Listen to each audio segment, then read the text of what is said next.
Now, in the past, there were some example. All the three organs were tried, especially judiciary and parliament were tried to.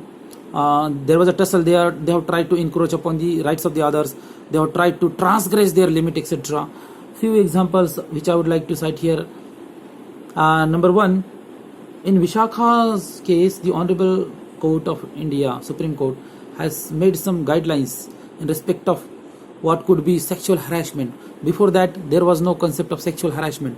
Therefore, it is the task of the legislature to make the laws and not the task of the Honorable Supreme Court to define what could be sexual harassment, etc. Actually, it was the task to be carried out by the legislature only by way of making laws or enacting laws or defining what could be.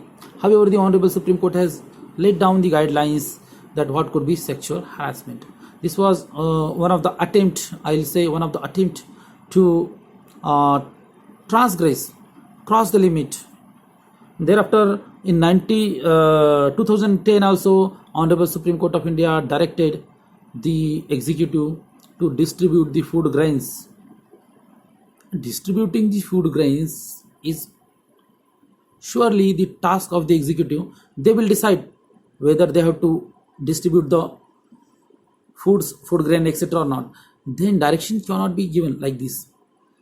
Therefore, even if no such a order is followed or implemented by the person to whom it is given, authority to whom it is given, then there won't be contempt of court in my view. Likewise, the judiciary cannot direct the legislature or parliament to make a laws regarding particular subject, because only judiciary can request.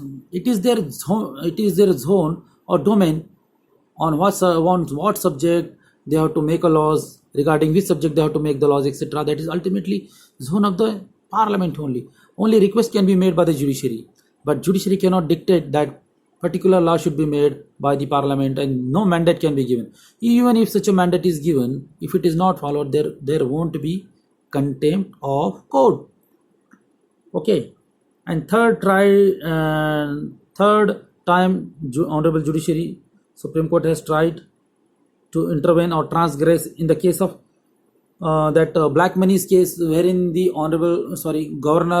government has appointed special committee, high-level committee to investigate the investor of the black money, who invested the money in the Swiss bank, etc. However, Honorable Supreme Court has removed that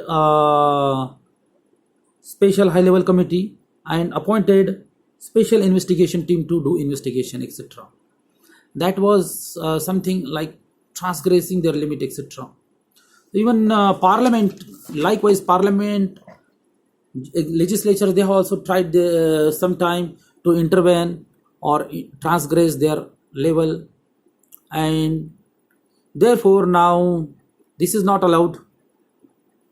Hope that I have covered the concept of the basic doctrine of separation of powers, as there are three wings of the government, each have been given different functions and the powers. No one is allowed to interfere in the others, and the reason behind this is to maintain the true democracy, to protect the rights of the people.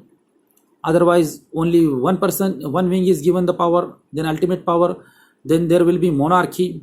Hence, checks and balances theory has to be there.